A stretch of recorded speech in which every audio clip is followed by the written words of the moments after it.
What if a mysterious object carved into ancient stone wasn't just symbolic, but something we still don't fully understand today? Across multiple ancient civilizations, separated by thousands of kilometers and thousands of years, archaeologists keep finding the same strange object. It looks like a small bag with a handle. And the most surprising part is how consistent the design is, no matter where it appears. The most well-known examples come from ancient Mesopotamia, especially from the Sumerian and later Assyrian civilizations, dating back over 3,000 years. In detailed stone reliefs, human-like figures and winged beings are shown holding a small bucket-shaped object with a clearly defined handle. These figures are often identified as apkallu, mythological beings associated with wisdom and ritual practices. In many cases, they are shown next to sacred trees, performing what appear to be ceremonial actions.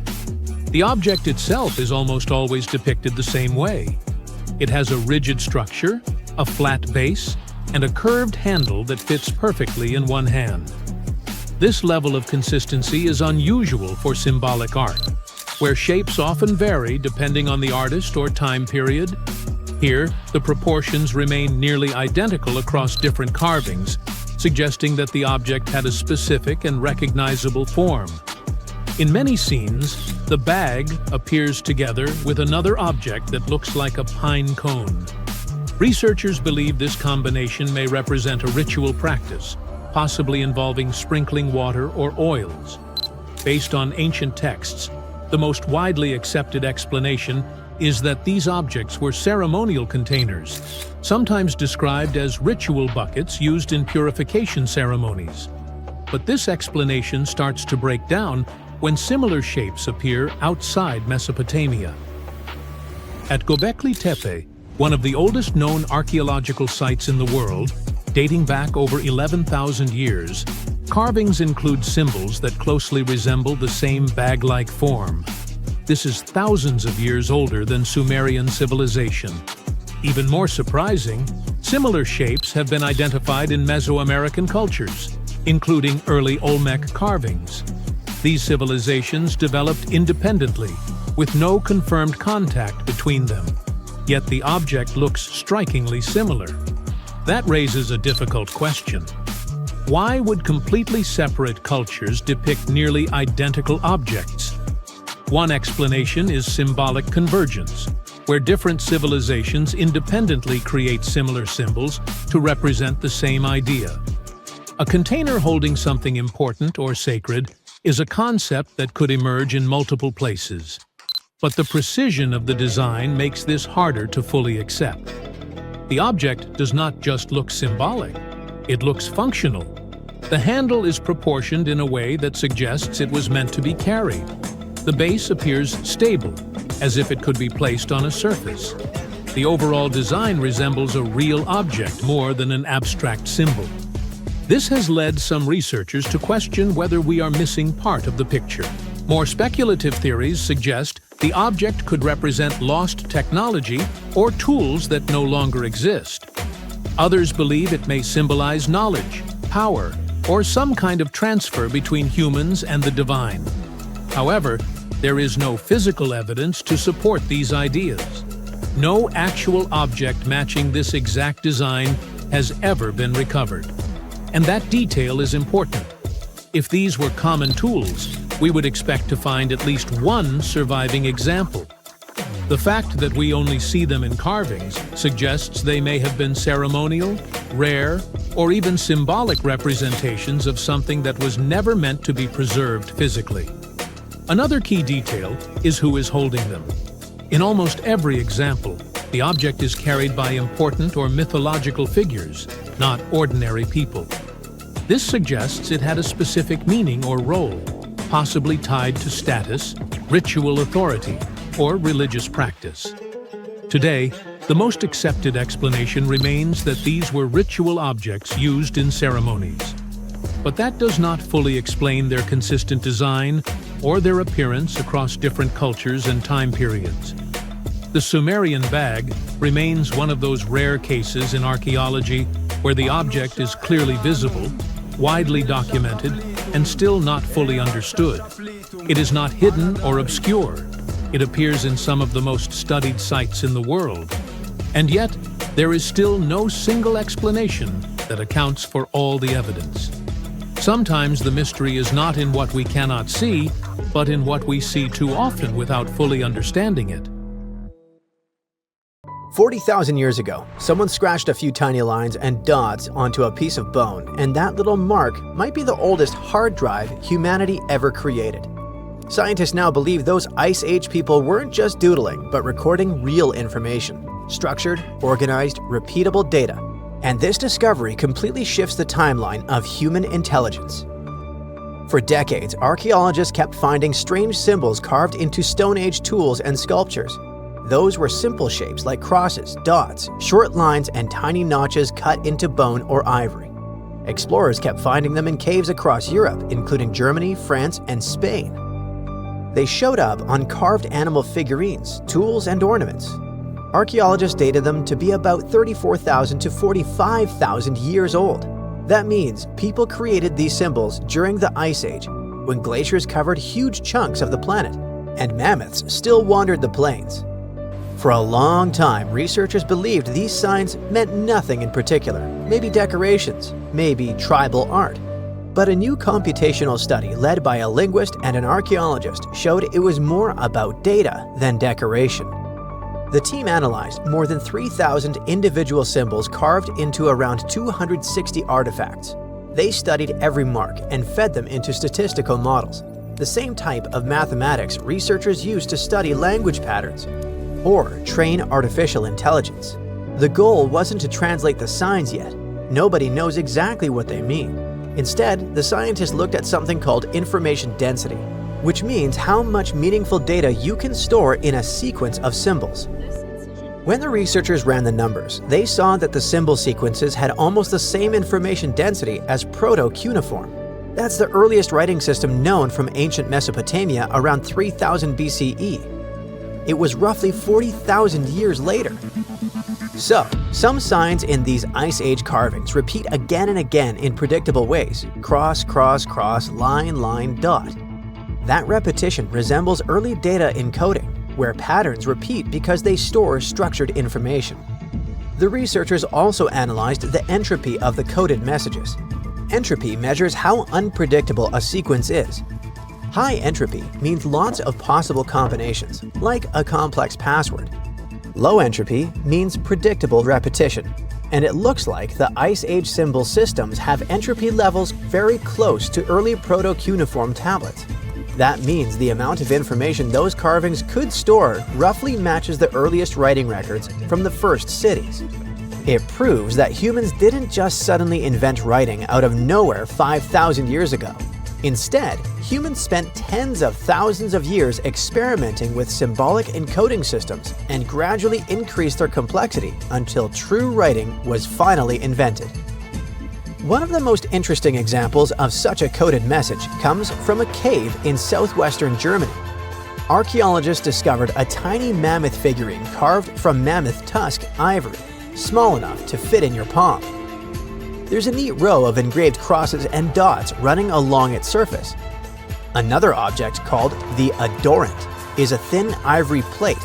Found in a different German cave, has a strange mythical creature that looks part human, part lion on it.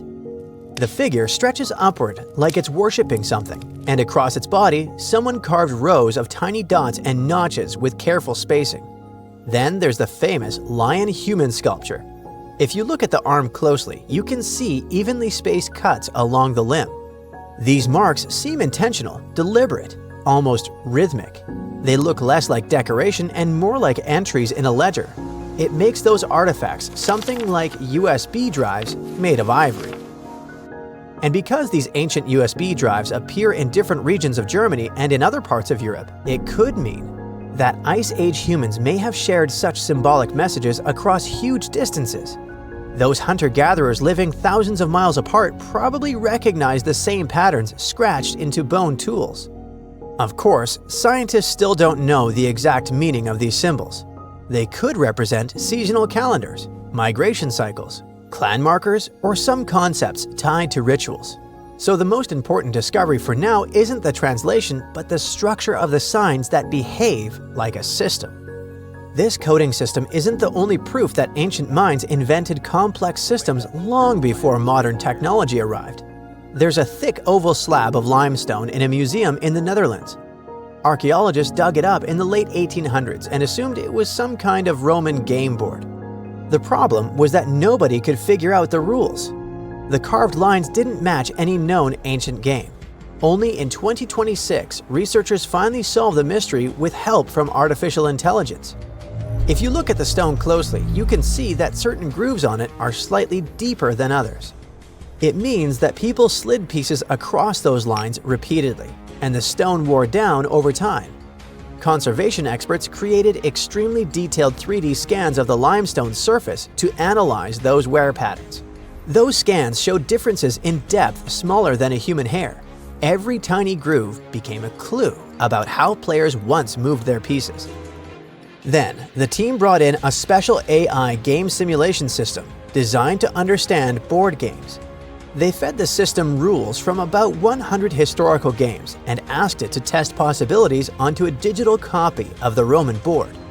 The AI played thousands of simulated matches against itself and tried different rule combinations each time. For every rule set, it tracked where the pieces moved and compared those paths to the wear patterns on the real stone. It repeated this process around 1,000 times per rule set until finally certain patterns started lining up perfectly. The system narrowed all the possibilities to a small group of related blocking games. In this type of strategy game, two players move pieces along fixed paths, trying to trap the opponent's pieces in corners or dead ends. If you've ever played tic-tac-toe or checkers, you already understand the basic idea. To control space, predict the opponent's next move, and close the trap.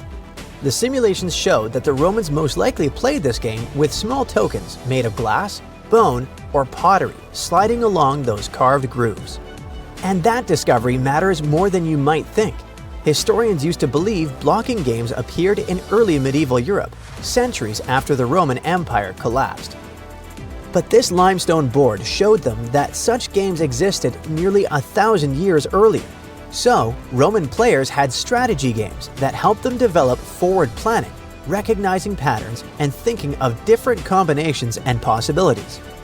Now let's travel even further back in time, long before Roman cities and writing of any kind. Our destination, Olduvai Gorge in northern Tanzania, one of the oldest important archaeological sites on Earth. In 2025, researchers studying the area found something unexpected in ancient sediments. It was a set of tools made from the limb bones of elephants and hippos. And these tools date back about 1.5 million years. Scientists found 27 bone tools, some nearly 15 inches long, shaped into sharp blades. Early humans most likely used them on animal carcasses or to process tough materials. At first glance, they seem simple, but it actually looks like the toolmakers shaped these bones using knapping, the same process used to chip stone tools. Knapping means striking a material carefully so that small flakes break away, gradually forming a sharp edge. Bone behaves very differently from stone. It contains collagen, which makes it slightly flexible and elastic. Hit the bone too hard and it shatters unpredictably. Hit it too softly and nothing happens. That means whoever made these tools understood how the material worked. They adapted their technique to shape bone without destroying it. Archaeologists believe Homo erectus, an early human species with body proportions similar to ours, created these implements. It also looks like the toolmakers preferred thick limb bones, which are the strongest parts of animal skeleton. To make that choice, you need to understand anatomy and material strength. Engineers today still use that same logic when choosing materials for machines. When we put all these discoveries together, we see that our ancestors designed systems, invented technologies, stored information, and played complex games long before modern civilization appeared. So we didn't just suddenly become intelligent. We've been building knowledge for tens of thousands of years. Archaeologists in Panama kept finding chiefs covered in gold under a plain sunburned field.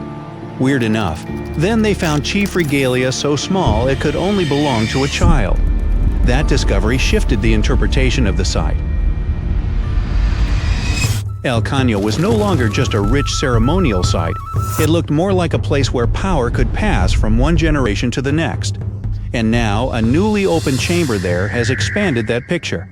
El Caño stands apart from the usual ancient gold story. The newest chamber, dated to around AD 800 to 1000, didn't just produce shiny artifacts. It added another piece to a much larger pattern. Archaeologists found pottery, gold ornaments, and a central high-status person marked out by where the gold was placed. This was not random wealth in the dirt. It was a public statement about rank. The objects themselves are vivid. 2 bracelets, 2 earrings, pectoral ornaments decorated with bats and crocodiles. Those are not the kind of items someone tosses in casually. They were chosen to say something. In a world with no billboards, no spotlights, and no giant stone inscriptions, gold did the talking. It told everyone exactly who mattered most in that chamber. The location makes this even more striking. Not Egypt, not Peru, not some famous archaeological landscape packed with giant ruins, central Panama. Historically, this region was often treated as the place between the main acts of the ancient Americas, wedged between the Maya to the north and the great Andean cultures to the south. El Caño repeatedly challenges that older view. That old assumption existed for a reason. This part of Panama does not hit you like a stone-built empire. There's no skyline of huge temples, no carved dynastic walls, no dramatic ruins screaming a powerful society was here. In tropical Central America, a lot of everyday life was built in materials that don't age gracefully. Wood, thatch, fibers, skin, feathers. Most of it simply doesn't stick around for 1,000 years. So when gold survives, it becomes one of the loudest voices left. And El Caño did not give up that voice quickly. Julia Mayo's team began geophysical surveys there in 2005. By 2010, they had dug a pit about 16 feet deep and uncovered a chief covered in gold. Then the site kept escalating. More ornaments appeared. More chambers turned up. More evidence started linking this field to a whole ceremonial landscape. This was not a lucky weekend dig. It was years of slow, patient work, turning a quiet pasture into one of the biggest archaeological stories in Panama. The contrast is striking from the surface. El Caño looks ordinary, the kind of place where you'd expect grass, cattle, and heat, not dynasties. But under that ordinary ground, archaeologists found symbols of authority designed to be seen from a distance. Polished gold would have caught the harsh sunlight. Chest ornaments likely flashed when a leader moved. Animal imagery, bats, crocodiles, and other powerful creatures turned jewelry into a visual language of authority. This was status you could spot instantly. And the newest chamber matters because it is not standing alone. Mayo said the site has produced 9 similar chambers and that this was a place where elite individuals were laid to rest for about 200 years. This finding expands the interpretation of the site. One rich chamber is interesting. A ceremonial resting ground used by powerful people across multiple generations suggests something else entirely. It begins to resemble a long-running system.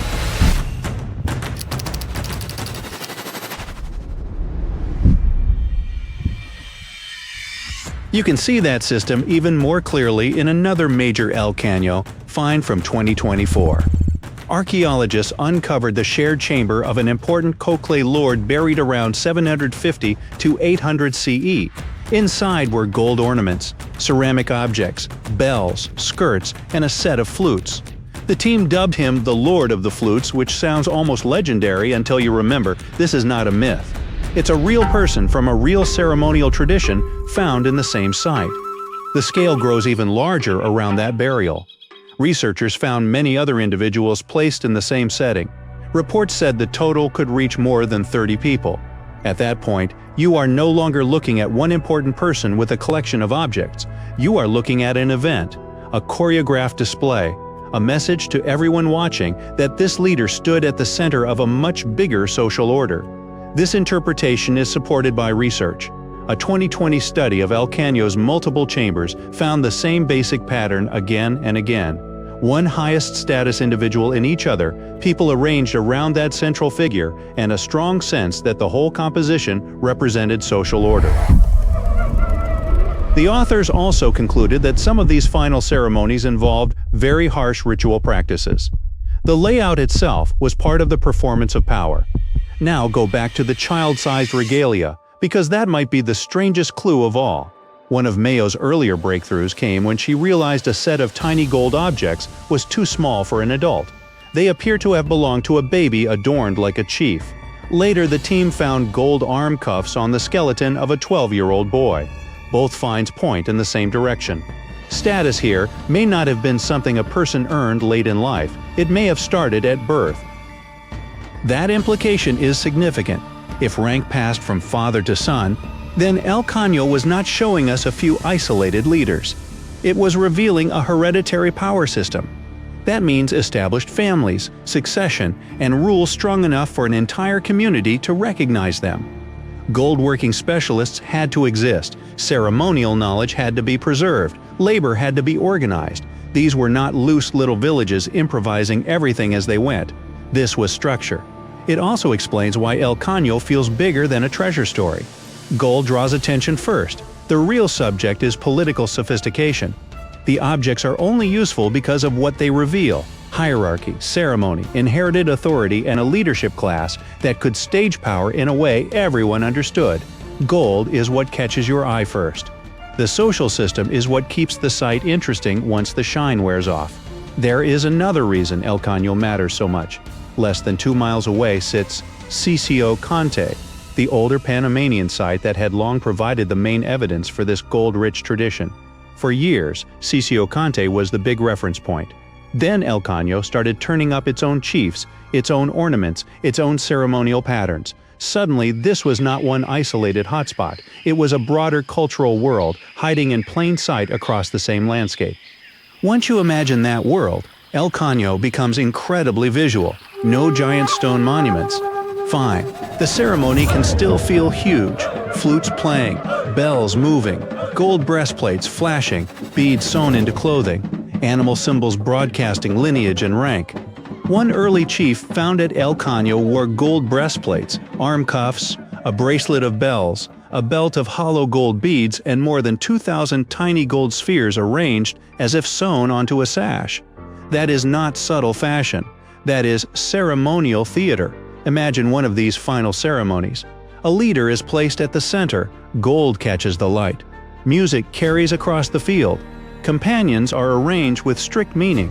Everyone present can read the scene without a single written word. This person held the highest place. These families mattered. This order continues even now. The point was not private grief. The point was public memory and public hierarchy. That is why El Caño changes the history of Panama in a very specific way.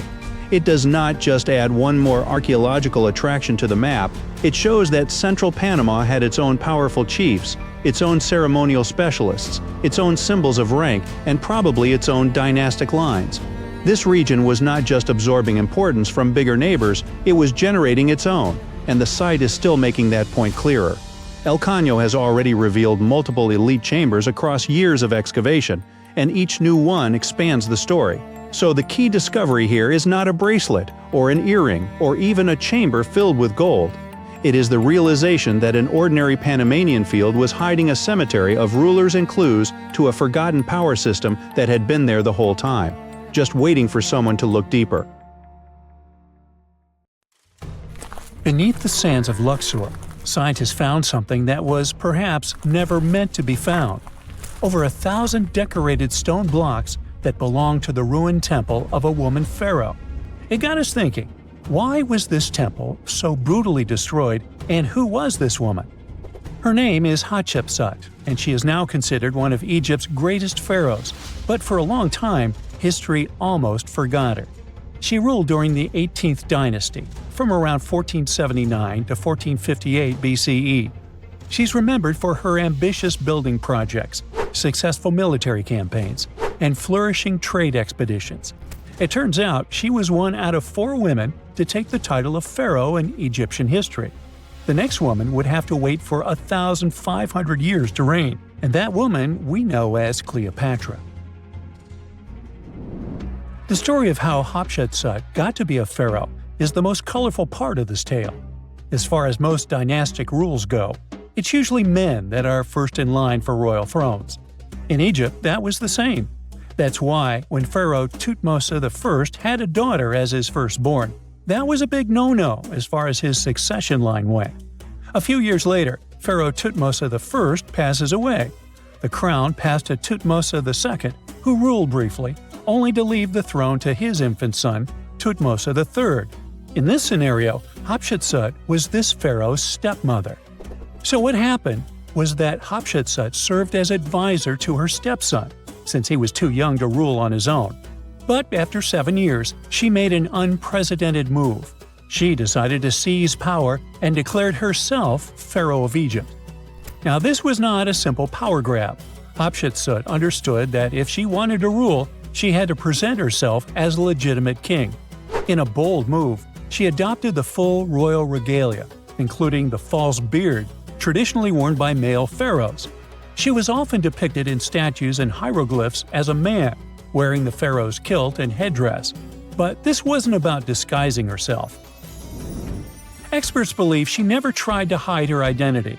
Inscriptions on her statues often included feminine titles, like Daughter of Re, or grammatical structures that combined male and female terms, such as His Majesty herself. This showed that while she adopted traditional symbols of kings, she still acknowledged her true gender. But she needed to go even further. To legitimize her rule, she crafted an elaborate origin story. She claimed that the deity Amun himself had visited her mother in the form of her father, Thutmose I, and that she was his divine daughter. Now, this was no small claim, since pharaohs were seen as deities on earth. By aligning herself with Amun, she strengthened her right to the throne. In temple carvings, she depicted this divine birth with Amun, presenting her as his rightful heir. These narratives weren't just mythology, they were tools, ensuring her position remained unchallenged. Hatshepsut also took a new name, Ma'at Kari, which translates roughly to "Truth is the soul of the sun god." The word Ma'at was central to Egyptian beliefs. It represented order, justice, and divine balance. Pharaohs were expected to uphold Ma'at to ensure Egypt's stability. By calling herself Ma'at Kari, Hatshepsut was likely reinforcing that she was a legitimate and rightful ruler. Her reign was truly great. She led Egypt into an era of peace and prosperity, launching massive building projects and restoring temples across the kingdom. Her most famous achievement was the construction of her temple at Deir el-Bahari, a pretty impressive architectural masterpiece carved into the cliffs of Luxor. Hatshepsut initiated one of the most ambitious construction projects in ancient Egyptian history, commissioning monuments, temples, and obelisks to immortalize her reign. It's argued that she continued with the construction of the Avenue of the Sphinxes, a grand road lined with statues leading to the Karnak Temple. For many, her shining architectural achievement was the towering obelisk she had carved from single pieces of granite. One of these, weighing over 320 tons, still stands today. Now, beyond building, she expanded Egypt's influence through trade. She sent an expedition to the mysterious land of Punt, believed to be modern-day Somalia or Eritrea, bringing back riches like gold, ivory, and exotic animals. Her fleet of ships sailing the Red Sea marked the first recorded trade mission of its kind, establishing economic ties that would benefit Egypt for generations. Yet, for all of her success, something strange happened after Hatshepsut passed away. Her successor, aka her stepson Thutmose III, who had been overshadowed by her rule, took a drastic step. He ordered her name to be erased from history. Her statues were defaced, her inscriptions chiseled away, and her achievements credited to other rulers. It was as if she had never existed.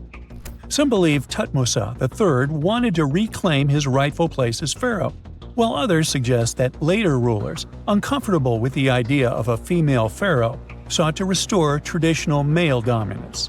The story gets even more tragic.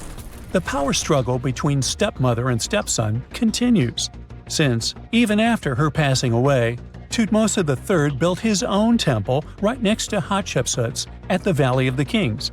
But he built his temple with one deliberate modification. His monument was built 11 feet higher than hers. Mind you that this was no accident. It was a symbolic statement. He wanted to overshadow her legacy. But history had other plans. Hatshepsut's legacy started to be rediscovered in the 19th century, and it was only through careful archaeological investigation that her reign was properly recognized. Today, Hatshepsut is remembered as one of Egypt's greatest pharaohs. Her reign, once erased, has been reconstructed through constant archaeological discoveries, proving that her power and influence could not be so easily forgotten. Her resting place had been hidden in plain sight, her body removed from its original chamber in an effort to erase her from history. This final piece of evidence cemented her legacy, proving that even attempts to erase a pharaoh could not really do it. Hatshepsut's grand temple, Djeser-Djeseru, was a stunning architectural feat, designed to immortalize her reign and solidify her divine connection to Amun. But after her death, her successor, Thutmose III, launched that calculated effort to erase her legacy, and parts of her temple were dismantled. Historians still debate why. Was it a dynastic power move, an attempt to restore traditional male rule, or a bid to strengthen Thutmose III's claim to the throne? Maybe he was just a jerk. Whatever the reason, the destruction wasn't immediate. It happened decades after her death, suggesting it might not have been a personal revenge, but a broader political strategy. Yet, despite these efforts, her temple endures, and so does her story, a defiant echo of Egypt's first great female pharaoh. Let's travel through space and time to another place. Dashur, Egypt, is known to be home to several resting places of people from ancient Egypt. In the year 2017, scientists uncovered a long-lost pyramid. They quickly called the Ministry of Tourism and Antiquities because they suspected it was going to be a big deal. Unlike most pyramids that were found in the area, this one was completely sealed. Lifting the capstone was a delicate process. When they finally managed to open the pyramid, they expected to find an undisturbed chamber. Instead, it was chaos.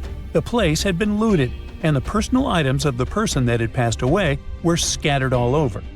But in the middle of the wreckage, they found a chest. Using the latest scanning technology, they managed to read the damaged hieroglyphs on its surface. What they found was unbelievable. The name inscribed there was as clear as day: Princess Hatshepsut. Ooh. The discovery made in 2017 also opened up a lot of questions. After further analysis, scientists discovered the remains belonged to another Hatshepsut. It belonged to a princess that lived during Egypt's 13th dynasty. The fact that her resting place had been looted before it was sealed made scientists wonder, were these ancient people trying to hide something about this public figure? And why is there almost no record about her in ancient Egyptian history? Ooh, stay tuned. Egyptologists have been digging around every inch of the Great Pyramid for ages. Yet somehow, they overlooked this stunning pink granite bathtub buried a few miles next to it. And here's the deal. This mysterious oval tube lying next to the Khufu pyramid for years may provide evidence that the Egyptians built the pyramids not only for monumental purposes, but also to generate electricity, experimenting with it long before Alessandro Volta and Thomas Edison. The Giza Plateau is famous for its three pyramids, Khufu, Khafre, and Menkaure. But there are also two smaller foundations next to them, the unfinished North Pyramid of Zayet El Aryan and the Layer Pyramid. Some researchers say these buildings were never finished, while others think they were destroyed for more mysterious reasons. One of these reasons might have to do with the original usage of the Giza pyramids, the idea that they were used as an electricity generator. To connect these dots, we need to go back to the beginning of the 20th century. That's when an Italian architect and Egyptologist named Alessandro Barsanti decided to examine the Zayet El Aryan pyramid. Near the site, he noticed something unusual: scattered granite fragments. To a casual passerby, these might have seemed insignificant, but Barsanti recognized the signs. You see, ancient Egyptians often used sites to prepare stones before transporting them to their final destinations. The fact that there was granite on the ground intrigued him. Granite was a more expensive material than the limestone typically used for pyramids, which suggested that it might have been intended for an important and possibly hidden structure. At a depth of 68 feet, they encountered a huge pink granite block. He kept going with the excavations, and they revealed ancient inscriptions carved into the stones. They sent the drawing to experts, but no one could decipher what they meant. Were they instruction sets to something? That's when Barsanti made his biggest discovery. He found an oval-shaped vat carved from pink granite and polished to a mirror-like finish. The thing is, the vat had been carefully sealed. When they opened it, they found a thin black residue along the walls. I'm thinking something in the lines of a black oily substance. This discovery raised many questions for him. It didn't make sense to him that ancient Egyptians would go above and beyond to seal and protect this strange vat. By 1911, Barsanti had to abandon his effort to figure out what was the deal with that mysterious pit. But his findings intrigued researchers all over the world, and they've got their own opinions about it.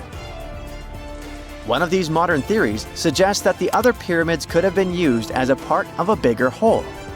It suggests that the Khufu pyramid was actually used as a water pump designed to irrigate the desert area. Apparently, the pyramid's internal chambers would function as a hydraulic system. In the 1990s, an engineer took this theory seriously and studied the pyramid's subterranean chamber. Surprisingly, he found actual signs of water damage. Apparently, the pyramid generated powerful compression waves, aka pulses, that could create electricity. This raised an important question. Could the ancient Egyptians have used the pyramids as a generator in order to produce electricity? On paper, that was proven to be possible, but hey, agreeing on the original use of the pyramids is probably one of the most difficult things in the world. So, we're still not 100% sure about this.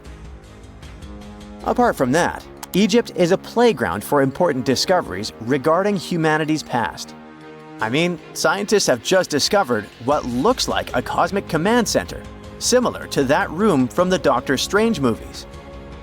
They discovered an L-shaped astronomical observatory, measuring around 9,000 square feet, dating back to the 6th century BCE. Definitely the first and largest of its kind from that era. The mud brick structure housed tools used for calculating dates related to ancient Egyptian rites, royal coronations, and agricultural plans. This observatory is located in the archaeological site known as the Temple of Phuto, just 50 miles east of Alexandria. It's pretty impressive. The structure was designed so that you'd get inside the room through an east-facing entrance. This way, you'd get to see the sunrise. Once inside, you'd find a pretty huge shadow clock, used to tell time by tracking the movement of shadows inside the room. This variant of a sundial clock was nearly 16 feet long. That was quite an exciting discovery. Another interesting one was that scientists and Egyptologists have discovered the first ever pregnant mummy. Now, even if we know quite a lot about mummification processes, we keep making discoveries that open new doors into the lives of ancient Egyptians. It took so long for someone to find out this mummy was expecting at the time she was embalmed because she was placed in a male's coffin. More specifically, a male priest. Historians say that during the 19th century, a lot of traders mixed coffins up in order to sell them. Yes, that means they opened them and switched mummies to please their buyers.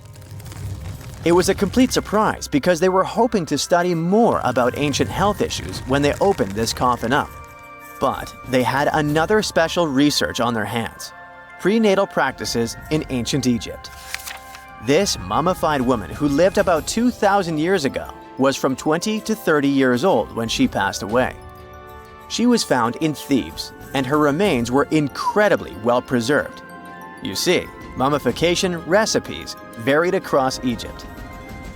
In this woman's case, researchers could tell she was a member of the high society since she was buried with special amulets. But since mummification methodologies differed so much between cities and time periods, they still have to dig further to understand why she was embalmed along with her baby. Speaking of mummies, scientists were digging up a final resting place in Saqqara, also in Egypt, and they unearthed two embalming workshops. One was for humans and the other for sacred animals. Apparently, the workshops date back to about 2,400 years ago. They were equipped with stone beds, clay pots, and ritual vessels. Everything you needed to mummify. But that's not all. Archaeologists also stumbled upon cheese stored in jars behind tombs that were over 3,000 years old. Yep, cheese. This shows that the ancient Egyptians were pretty savvy when it came to preserving food, too. They knew how to store stuff for the long haul, not just the mummies. It really shows how they applied their preservation skills to both food and bodies, giving us a glimpse into their impressive technological know-how. Scientists have also found one of Egypt's oldest complete mummies, and to their surprise, it was completely covered in gold. You see, Egyptian mummies covered in gold are already a rare thing, but they weren't expecting it to be the oldest one ever found. The mummy was quite well preserved, and they could identify that it was the remains of a wealthy man called Hekashepes. Many symbols show that he was important and wealthy, like the band he wore on his head and the bracelet on his chest. He was also dressed in a tunic wrapped with a belt, which was a way to preserve the good appearance of a person after they passed away. To reveal it, they had to open the final resting place with mortar. Basically, it was like they were opening a time machine, just as the ancient Egyptians did 4,300 years ago. If you think about it, it's almost like entering a time capsule. Enough about mummies. Scientists also found something very exciting hovering above the pyramids. They had to use a fancy top-notch radar known as LARID, aka Low Altitude Long Range Ionospheric Radar, which can see these invisible waves far away into the sky. LARID helped them discover giant plasma bubbles floating in the air above the pyramids. These bubbles are called plasma bubbles, and they wreak havoc on modern technologies. I mean, they can disrupt GPS and phone signals for hundreds of kilometers in diameter from where they're located. These bubbles are massive, sometimes as big as cities, and they're caused by the sudden depletion of charged particles in the ionosphere. So, instead of spreading out evenly throughout the ionosphere, they stick together in this wave-like form. This was a pretty important discovery because it can help scientists understand how to prevent these waves from messing with our technology.